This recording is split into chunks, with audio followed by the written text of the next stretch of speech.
Hello and welcome to the Etch Play live show. I am your host for the first time in about 6 months. It's been a long time since I've had the reins, so who knows what's going to happen. And I'm joined today by Adam Burt. The old band's back together. How you doing, Adam? Not too bad. I'm glad to be back. Hello to everyone in the chat. It's good to see you again. We're ready to do another live show. 75, can you believe? I can't believe it. It's been a wild ride. Yeah, 75 diamond anniversary. Steve said, yeah, we should have prepared something more special for this, but it's too late now.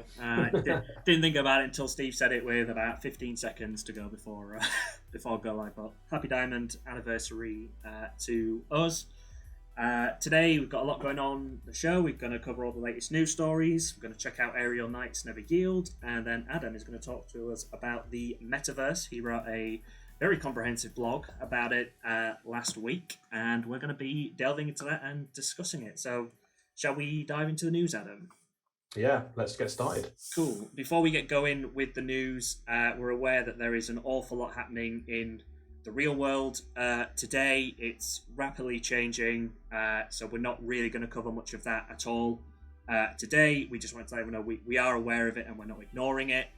We're just letting it all unfold before we make any comment and kind of really get a lay of the land of what's going on. So today we're just going to try and offer some light relief today, and our thoughts are with everyone involved. So we're not ignoring it, and we'll probably talk about it a lot more next week. Yeah, so, definitely. Let's talk about our first games news story of the week, and we're going to talk about something that I really enjoy, which is Lego video games. So according to a VGC report this week, Lego are apparently working with 2K Games to create a new line of Lego sports titles. So this is going to include a Lego soccer or football for our fellow Brits and non-Americans, which is due to make a timely release around November 2024 for the kickoff of the World Cup. Another title set to be being created is an open world driving game. I was a big fan of Lego Racers, so that one's got my interest. So that's apparently being developed by Visual Concepts, who have previously made the NBA and the WWE 2K games. And that could release next year, so that could be a little bit sooner. And then there's a third game that is expected, but there's not really any other details that's been released about that, other than that it is going to be a sports game based on a major franchise. So who knows, that could be baseball, it could be American football, it could be hockey, it could be anything. I would imagine it's probably going to be more like one of the American staple sports. At the moment, this appears just to be hearsay. Lego declined to comment, and Take-Two, who are parents of 2K, didn't respond to the inquiry by VGC, so right now it's all just rumours, but typically there's not any smoke without fire, so I'm sure we'll learn more about that soon. And it's also been reported as part of this report that Lego has decided not to extend its exclusivity deal with Warner Brothers Games. This is one of a few that's recently happened where exclusivity deals haven't been renewed. Same with EA and Star Wars, that's no longer exclusive. So yeah, lots of world news from the world of Lego. What do you make of it, Adam? Do you like the Lego games? You excited by this? I mean, the Lego games are a fantastic part of the games industry in general. They make such family-friendly and approachable games in a way that not many companies other than Nintendo are really trading in nowadays. And I guess this is just a natural evolution, because sports is maybe the one area that Lego haven't really tackled from a video game perspective just yet.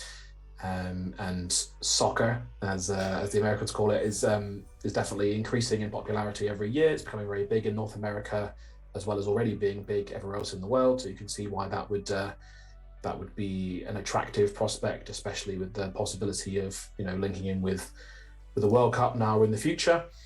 As for the rumored title that's not tied to a specific sport, I'm thinking maybe it's ice hockey, because I would like to see two Lego men throw down in a mid-hockey brawl. You know, when the ice hockey players throw their gloves and their stick to the floor and they just start punching each other. I want to see that with Lego dudes. So that sounds good to me. Yeah, I once went to a fight and a hockey game broke out. And everyone knows to think that I just set you up. They're going to think we planned that joke, and I'm not happy about the fact that that's how it looks. Come on, that worked great in dress rehearsal. Just kidding, we don't rehearse this show. It's all off the cuff. No, we really don't.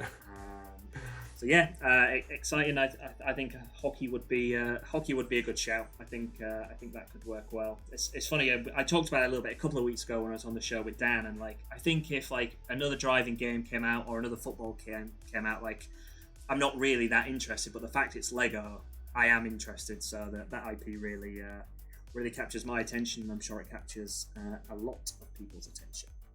Yeah, so definitely. Moving on, we're going to talk about Activision because they've not been in the news much recently, so it's good to shine a light on Activision.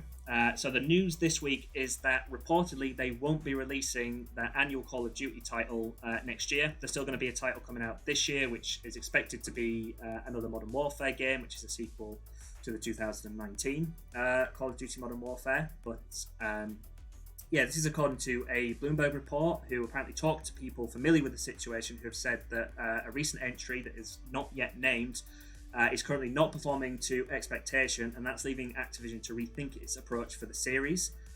This would break Activision's current streak of releasing a Call of Duty every year, with this being the first 2023, sorry, it would be the first year it's not released a Call of Duty game since 2005, so it's had a pretty long run of getting a game out every single year. And this may have been sparked by the underperformance of Call of Duty Vanguard. Activision Blizzard failed to meet its revenue projections for the fourth quarter of 2021, and that was largely put down to the underwhelming landing of Call of Duty Vanguard. Bloomberg also claimed that a few top Activision Blizzard executives believe the reason for Vanguard's poor performance was that they're introducing new versions of the game too rapidly, and that's likely why they're now trying to pump the brakes a little bit, saying, okay, we'll take a year off and we'll make sure we're getting it right, rather than keeping the velocity in the games not being as good as the audience is perhaps falling away. Adam, what's your take on the situation? I mean, it's absolutely Vanguard, isn't it? They don't want to say it, but Vanguard is definitely the cause of these problems. And really, I guess it's the straw that broke the camel's back, because it's been a franchise that's had good entries, but has always struggled to maintain exceptional quality year in, year out, because it's a very difficult thing to do. Like, to launch any artistic medium every year without fail is incredibly difficult, and it's a miracle they've managed it as well as they have, to be honest. I think what's really interesting about this story is the way that actually when Microsoft announced their intention to buy Activision Blizzard, everyone assumed that Microsoft would force this once they took the reins, that Microsoft would say, okay, we own this now, let's take some time, figure out what this is going to be moving forwards. So it's interesting to see that Activision, before Microsoft were even in control, are taking these steps themselves. They didn't have to, they could have just kept going and just leave it for Microsoft to figure out later. But I'm guessing they're thinking it's going to make a big difference in the short term as well, to be able to say, you know, the one that they're working on this year is essential and it's the last one for a while. The other factor that isn't mentioned so far is the kind of dual purpose, because they're also working on Warzone all the time. Warzone is a live service game that's been very popular. It's still very popular as well. And they're finding it a little bit difficult to balance those two things. You know, Warzone continues to be exceptionally successful, and Vanguard, by comparison, a bit of a damp squib in terms of the way that it's landed. So you can see why they might think, well, let's just keep working on Warzone. Let's get what we've got out the door, and let's take a step back and really think about this before we move forward. Yeah, because they've got that sweet Microsoft money now, so they don't need to worry about it. They can kick back for 5 years and they'll be all right. I mean, I think they were doing all right before Microsoft stepped in, but yeah, I think you're just, right. Tyre in the chat thinks that I said damn squid. I said Tyre. damp squib, which is a idiom about like an explosive that doesn't go off. You can Google that later. I apologise for using flowery language from the past. Today's history lesson is brought to you by Adam Burt. Thank you for stopping the flow of the show to correct Tyre in the chat. That's peak Adam Burt. I mean, Emma's also in the chat today. She's saying, are you going to propose to Adam with a diamond ring? Ooh. So I'm waiting for my diamond ring. My finger's right here. You can see it's rockless as we speak. Yeah. Well, we might have to change that. I'll put it under due consideration. Okay. Right, let's move on. Let's talk about Elden Ring. So Elden Ring comes out to the wider public tomorrow, but critics and press have already had their hands on it, as typically is always the case, to give them a chance to play it and get reviews in early. And the reviews are coming in. This was a majorly hyped game. It's always a risk when a game is this hyped, but it is scoring exceptionally well. really, really well. It's currently sitting, or it was this morning. I guess some more reviews might have come in. When I wrote this, it was sitting at 97 on Metacritic, and that was from 45 critics. So that's a fair amount that are absolutely loving the game. I saw an individual report on IGN which gave it 9.5. IGN is also reportedly giving it a 10 out of 10. People are loving this game, and have they done it? have they lived up to the hype? Has someone finally lived up to hype? I mean, 97 on Metacritic is... Yeah, I mean, that's the kind of score that only really usually gets associated with all-time greats. You're talking about classic titles like Ocarina of Time and Half-Life and some of the original Nintendo games that have really set those benchmarks high back in the 90s and even earlier in some cases. But this is really, really impressive. I mean, when you think about how the last few years have gone, especially with working in the pandemic and some of the releases that we've seen, everyone's obviously trying their best. We've had some very good games over the last couple of years, but there's also been a lot of games that have failed to meet expectations. Really, from Cyberpunk onwards, there's not been many games that have landed and been like, you know what, this is exactly what I wanted it to be. They've nailed it. You can't even tell it was developed during a pandemic because it's so good. There's been no compromises made here whatsoever. It's just incredible.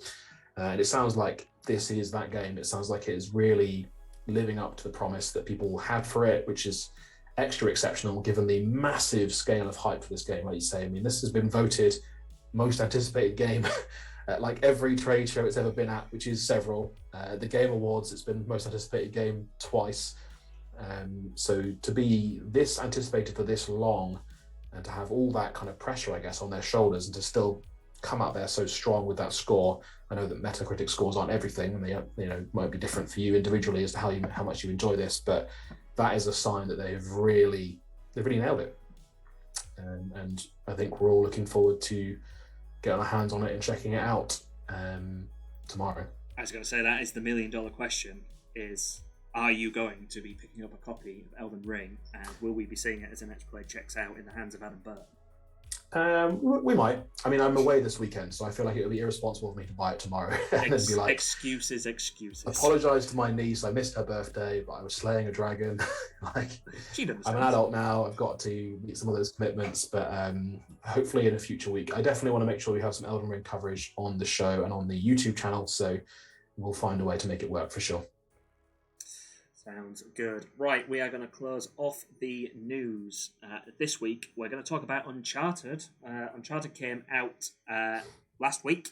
It was its opening weekend in the States, and it did pretty well for a video game adapted movie. We've talked about it a lot on the show over the last 75 shows. Not every episode, but we've talked about it a few times about video games being adapted into movies. And on its opening weekend, so its first 3 days, it generated $44.1 million. And that's just in the US box office. That's not worldwide figures.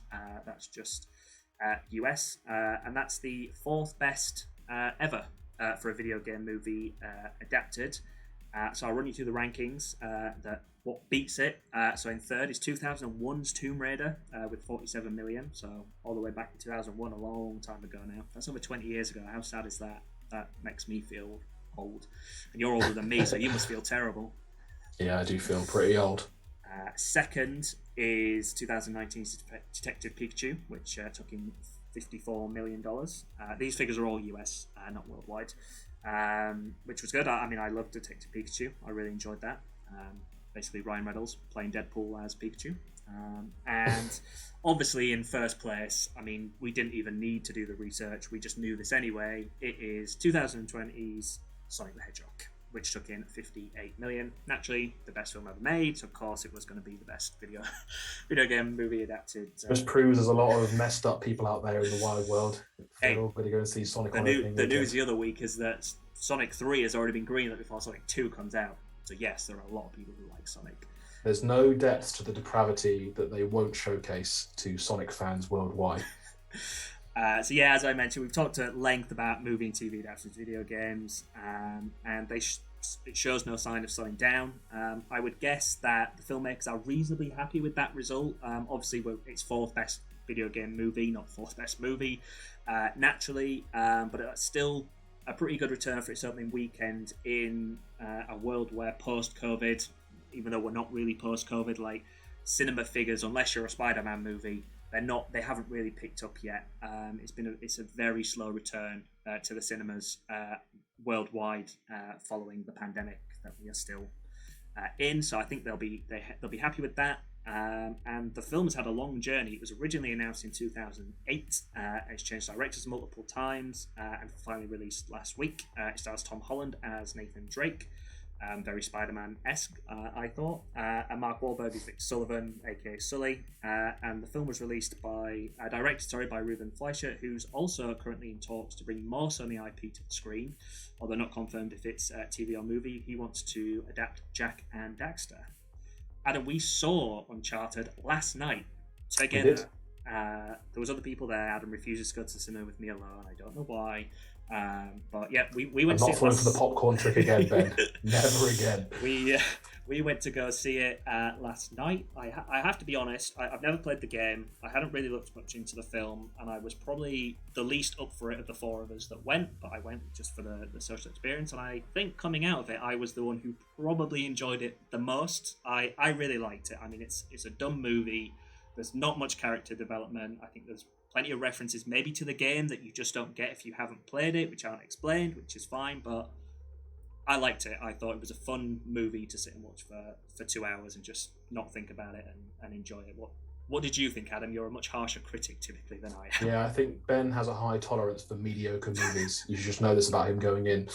But I thought, it was serviceable. I think there are a lot of the concerns that Uncharted fans would have about the movie, especially around the casting. I think a lot of people just don't see Tom Holland as Nathan Drake and they don't see Mark Wahlberg as Sully. I definitely get that, but the movie kind of does its own thing with it. It's kind of almost a little bit prequel-esque because it's when he's young. It's like his very first adventure, following in the footsteps of his brother Sam. There's a bit of a mismatch as well of it's taking elements of lots of the games. So I've played extensive amount of the first two games. I was surprised actually how much there was from the later games, I found out. So like the plane scene that you've probably seen in the background while we've been talking is taken almost directly from Uncharted 3. And some of the story beats about his brother hints at what happens in Uncharted 4, as well as the auction house scene as well. So definitely some things there for fans, but maybe not exactly what fans wanted. And actually, I think they will be really happy with the performance. I think the performance is probably symptomatic of the film cutting through to mainstream audiences in a way that they maybe didn't entirely expect. I think biggest Uncharted fans maybe stayed home, but regular people saw Tom Holland in the trailer falling out of a plane and they thought, I'll give that a go. And that's how they've ended up making this much money. And yeah, you've covered it there, but video game adaptations into films and TV is definitely a rising trend. You talked recently on the show about BioShock. We know there's TV series coming for Fallout, for Last of Us, for lots of other big titles. So this will encourage all of those people who are making those things and the investors behind them. So I'm sure we'll see even more in the future as well. Absolutely. Right, shall we play a game? Shall we? Why are you saying it like that? Well, we're not playing it live. It has been played, and there is video evidence of the game being played, but we're not playing it live. Last few weeks, there's been a live game. I am not equipped to set that up yet. Okay, so what we're going to do instead then, you're going to play footage of me playing. Yeah. And we're going to talk over me playing. Yep, we're going to see how it goes. I don't think this has been done before. I think it's always been pre-recorded fully, or it's played live. We're blending the two mediums. We're going pre-recorded, live commentary. Shall we do it? I've definitely blended before. I've just done it so seamlessly without calling it out that you haven't noticed. Of course you have. Right, let's see Adam play. Aerial Knights Never Yield. So, Adam, you played the game. Mm-hmm. What's the big idea? What's it all about? Thank you for that wonderful intro. So yeah, this is Never Yield. It's developed by a solo developer called Aerial Knight. His actual name is Neil Jones, but he goes by Aerial Knight on the internet. And it's an endless runner, the kind of which that you might be familiar with from your phone, where someone's just constantly running and you're interacting. Classic game fans might remember a game called Vib Ribbon on the PlayStation 1. This game really reminded me of Vib Ribbon, but kind of like a more modern and really cool kind of aesthetic version of Vib Ribbon. You'll see, I'm going to get into it here. I'm just picking normal mode from the menu because I can't handle hard mode or insane mode. Which everyone is well aware of. Yeah, exactly. And I mean, the story is quite light in terms of what the game gives you. You appear to maybe be a clone, or you're somebody who's discovered a plot about clones, and you're running away from people and things that are trying to kill you or stop you, and basically you have to dodge kind of in time. So you'll see when we get into it here that as I approach different obstacles, it's going to give me prompts, and I'm going to press on the D-pad the right direction to avoid hitting things. So I can do a slide, I can do a jump, I can do a sort of weird little vault, which is like a jump but not as high, to kind of go through gaps in the middle of things. And yeah, I mean, is it a bit temple runny in that kind of mechanic? Obviously, I can see it's a different angle, it's got a different vibe to it, but it's that kind of thing by looking? Yeah, so I'm not controlling the forward movement here at all. Like, he's just running. Like, the running is just happening. All I'm doing is pressing the buttons at the right time to try and avoid these obstacles in the right way, trying to get the timing right, and trying to kind of chain things together in a cool way, and just kind of enjoying the vibe, I guess. So it's set in a sci-fi version of Detroit. I'm not sure if you get that from the visuals. The visuals are quite cool, and there's a lot of maybe backstory that's not fully presented. And yeah, Neil Jones, the guy, Ariel Knight himself, developed it solo. It took him 10 years, apparently, to break into the games industry. And he kind of got a bit sick of applying for jobs and not getting accepted. And he just decided, I'm going to do it myself. I'm going to make a game from scratch, completely. And it's resurfaced recently, which is why we looked at it, because they've released a new update called The Update, which includes new bonus levels, music, brand new endless mode, which you saw in the menu when I was starting it, and the instruction of leaderboards and stuff like that, so you can compare your times to your friends. There's also some like minor story updates in there. I've not seen those, but apparently they add more intrigue to the game and a post-credits ending. If you make it that far, the game is actually quite short. It is only about like an hour and 50 minutes, I think. It's like, he pictures it as action movie length, like it's the length of time that you would watch a film. Yeah. I didn't get that far. I mean, you're going to see as we progress here, I'm actually not very good at this. Yeah, you're doing okay so far. Just wait for it. I'm going to die any second. So the down is my favourite, the slide, because it's the one that's the easiest to pull off, and also it's the one which I think is the most easy to read visually. Like, if there's an obstacle that's got a gap under it, you should slide, and it's going to look cool. Under the car was cool. I enjoyed that. Slide under the car was very, very cool. And so, are you picking up points for the coolness of the things that you are doing, or are you picking up points for? Oh, there you go, wipe out. You did yield. No, sometimes you do yield.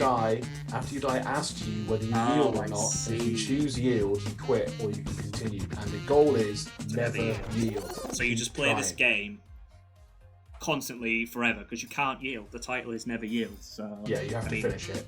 Hats off to Ariel Knight, who had developed a game that you cannot stop playing.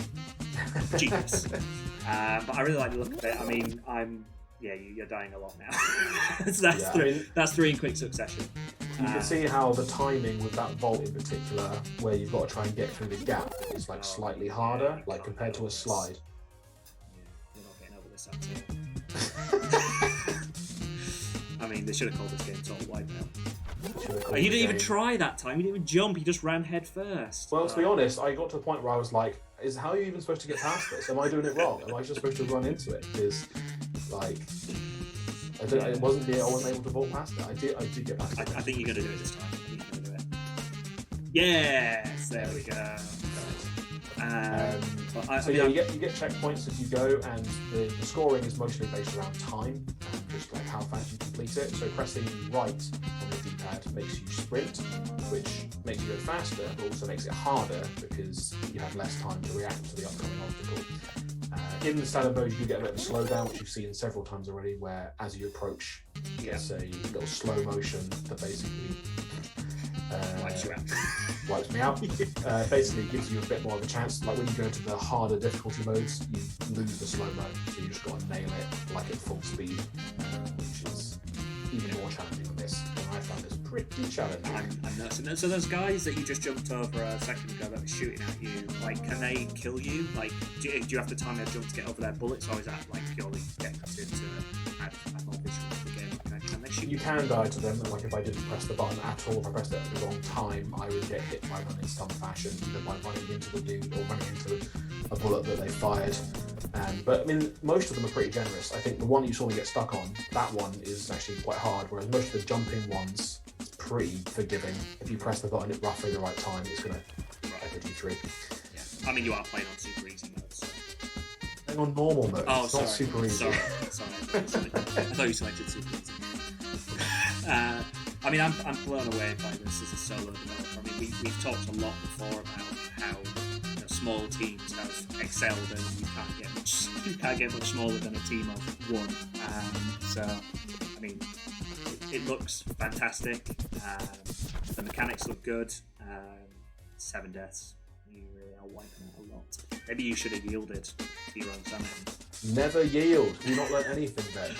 Yeah, folks, this show is going now until like 8 PM because we've got hours and hours of footage because Adam just refused to yield. So we're just going to be on this for a few hours. So buckle in. With one of the reasons that we played this as well as the update is that it's just been added to Games with Gold for this month. So if you're an Xbox Live subscriber to the Gold level of membership, which you get with Game Pass Ultimate for free, you can download this game. It's yours to keep for as long as your subscription is active. So if you would like to play it and you have an Xbox, you can get it that way. It's also available on other platforms. You can get it on Switch as well and on the PlayStation for various amounts of money. But yeah, we thought it was worth giving a little look. Yeah, I think that looks cool. And we say now it's on Xbox Gold. There's no reason not to if you have that subscription. So you enjoyed it. I've enjoyed watching you play it. So yeah, guys in the chat, get on it. Give it a play. Let us know what you think. Go give some support to Ariel Man because he's done a great job playing solo. Right, shall we yield and talk about the Metaverse? Let's yield. Yeah. We are officially yielding. Sorry, Ariel Man. We'll put the other 7 hours footage that Adam recorded up on YouTube at a later date. But for now, let's talk about a little thing called the Metaverse. Now, Adam, you wrote a blog about this that published last week.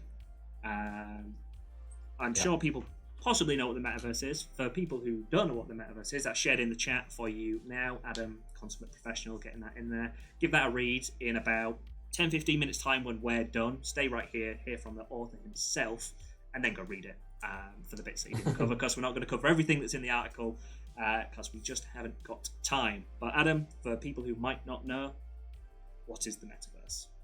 I mean, it's an interesting question, and one that actually is a little bit more complex than you might think, because the Metaverse is lots of different things to lots of different people.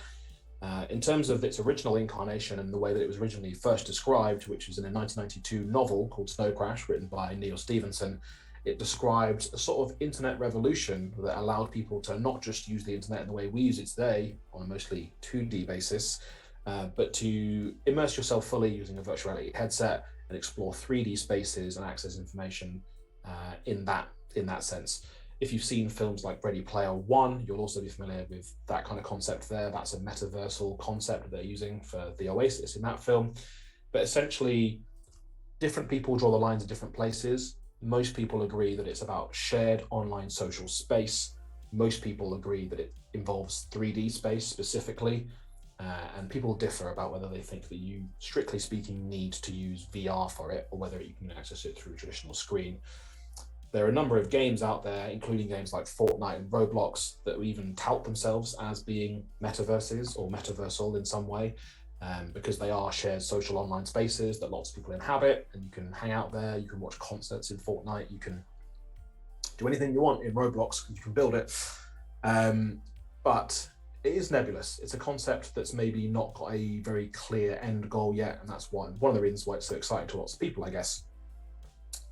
No more so than Mark Zuckerberg, who has renamed his whole company after it, rebranding the Facebook company to Meta. So Facebook is still called Facebook, Instagram still Instagram, but the company that owns both those things is now called Meta, and they're expected to make a big play for the Metaverse in the future. There was a very creepy presentation Mark Zuckerberg did where he was in like a 3D space, looking somehow even less human than he normally looks. But yeah, I mean, it's obviously a big bet for them that they think that these kind of 3D shared spaces and virtual reality aspects and elements are going to become a key part of the way that we use the internet day to day.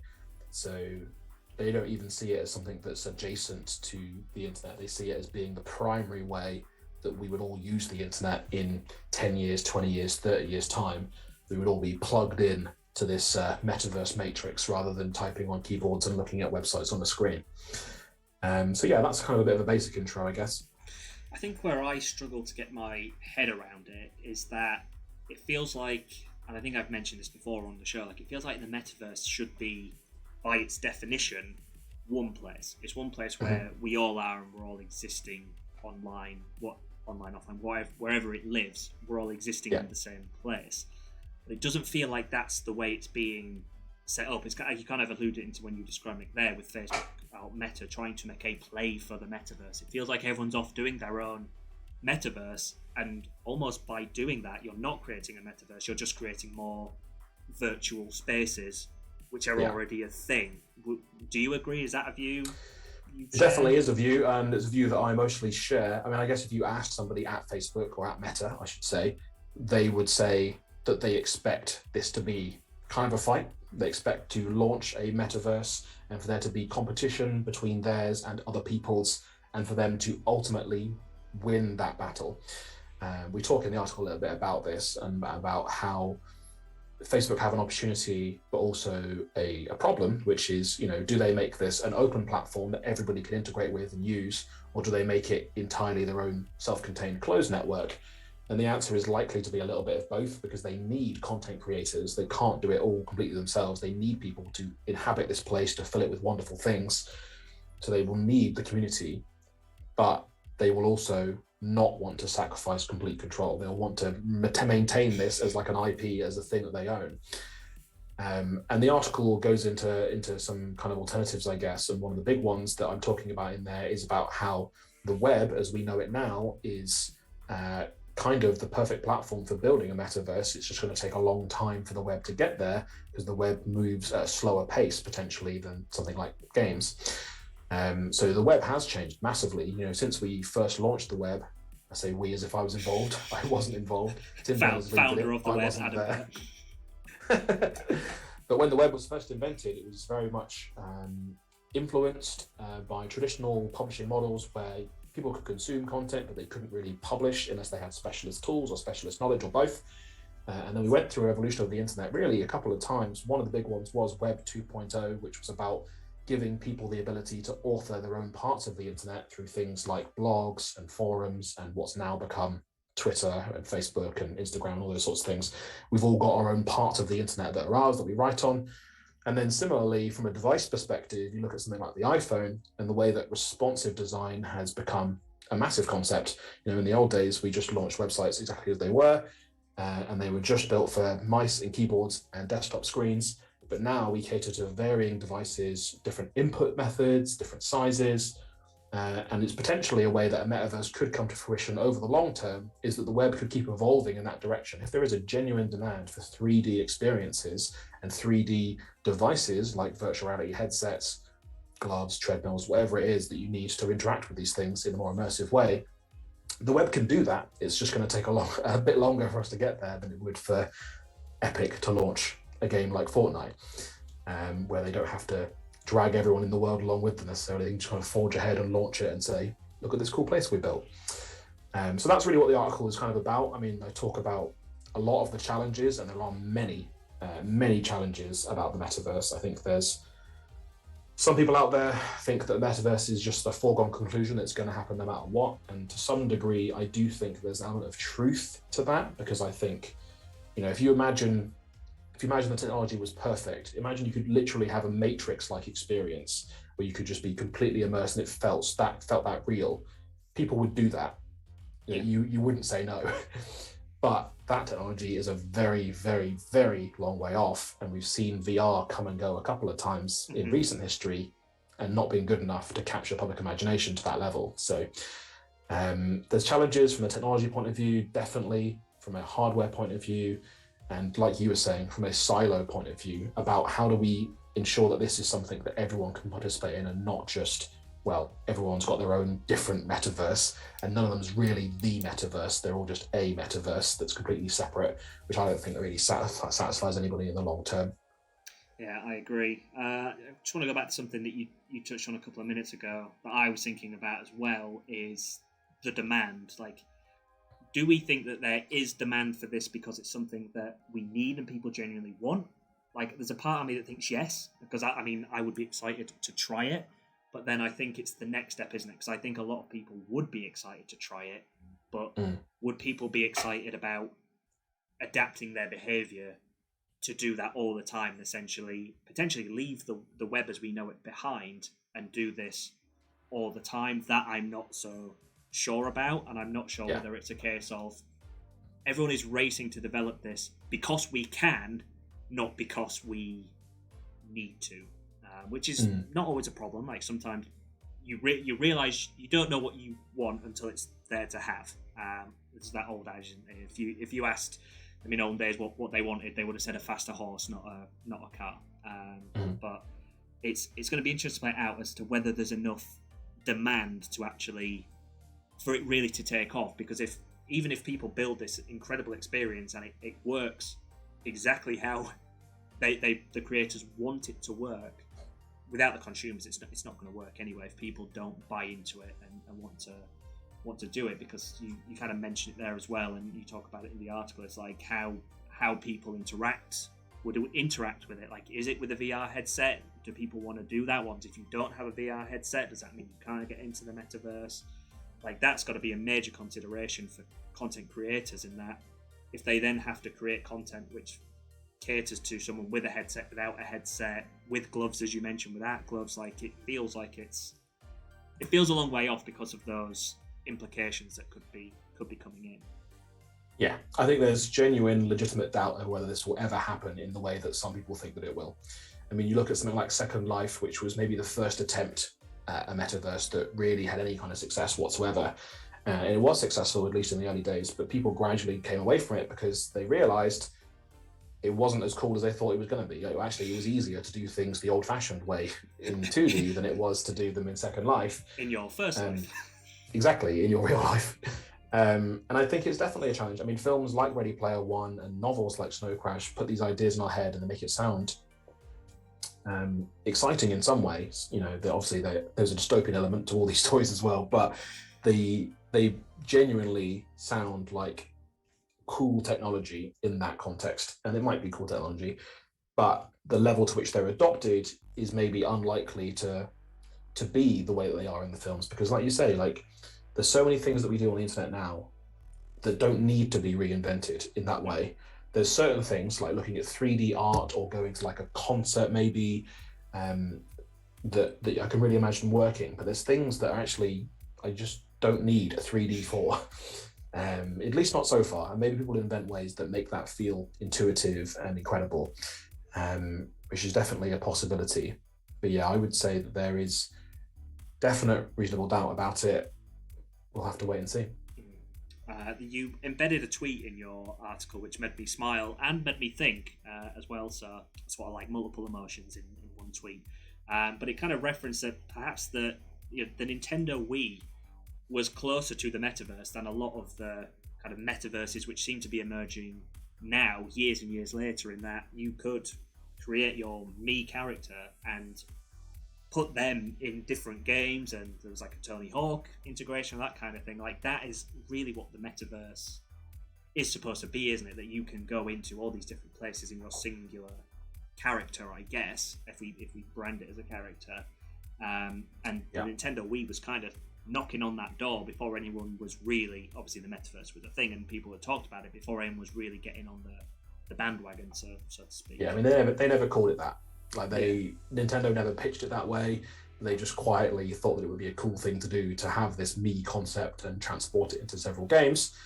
And yeah, I mean, it is definitely, by many definitions of the metaverse, more accurate to say that's metaversal or metaverse-ish than some of the kind of entirely siloed networks that we have now. And the article does kind of come to similar conclusions about the concept of, you know, who has the ability to actually pull this off. Facebook maybe can, they do have a lot of money, but people who are vendors who actually own entire environments, people like Nintendo in that case, and in the case of the web, people like Google, for example, who own browsers as well as some of the biggest websites on the internet, they have an ecosystem.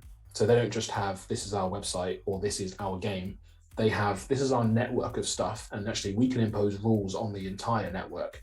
And that's the way that some of these concepts can start to manifest, because you could say, well, you know what? part of being on our network is you have to support X, Y, and Z. X is persistent avatars. Y is the ability to have them look the same in every game, and Z is the ability to trade items maybe between different games. You could do stuff like that as a platform owner, but not as an individual. So I think that's why when people look at the companies who are big players in this, Facebook are a maybe and definitely gunning for it. But I think Google, potentially Apple, potentially Microsoft are maybe the three that I would say are most likely to do this. Nintendo arguably could, at least in their own ecosystem. From a gaming perspective, they could be like, we're going all in on Mii's, but I think they're probably over it. I think that was a fun thing for them to do that they've then moved on from. Yeah. And just to go back a little bit to what you were saying about the need, one thing that I think people, there's a lot of people out there like, I don't understand, like, why is the metaverse big now? Like, what is it about this present moment in time that is making the metaverse a more attractive concept? And really, it's about our increased investment and reliance in online spaces. When you think about the last 2 years that we've had, the pandemic and everything else horrible that's been going on, just the amount of time that we've spent online, we've all invested significantly in our online selves. We've invested significantly in online places, in online networking, in things like Zoom, in other systems that enable us to stay connected even when we can't connect in traditional ways. And I think that's really behind the explosion of positive sentiment around the metaverse as a concept. We're like, maybe the internet should evolve to reflect the fact that we spend so much time in it now. Like, it was never invented to be the thing we did all day, every day. It has become that for very many people, myself included. So maybe some of those evolutions that we could see should be about saying, you know what, if we're going to live here, if this is our space, our cyberspace, what should it be? What should we be able to do here? What should it feel like? Yeah. And just as a closing point, because we could talk about this for ages, because it's a massively in-depth subject, swinging it back to games, because we are a game show, so we've touched on games as well. It feels like games might be the first thing to get the closest to it when we see the things like Microsoft buying Activision, and we see Sony buying Bungie and kind of collecting this IP that they now effectively own. They're a lot closer to being able to go, do you know what, we are going to open the doors so that you can be the same character in Halo and a bunch of other different games, because we own everything. So we can, as you were saying, we can enforce that in our ecosystem that we own, and you kind of can create a metaverse, not easily, but maybe you're a step closer than, say, trying to get it going on the web, because you have so much different IP that you can introduce to each other, and that really feels like it's the ticket to an actual metaverse in connecting that IP and opening the door. Yeah, and you can't discount the work that companies, Sony, but especially Microsoft, have done in the groundwork of things like streaming, game streaming, and about how important that will be to this concept.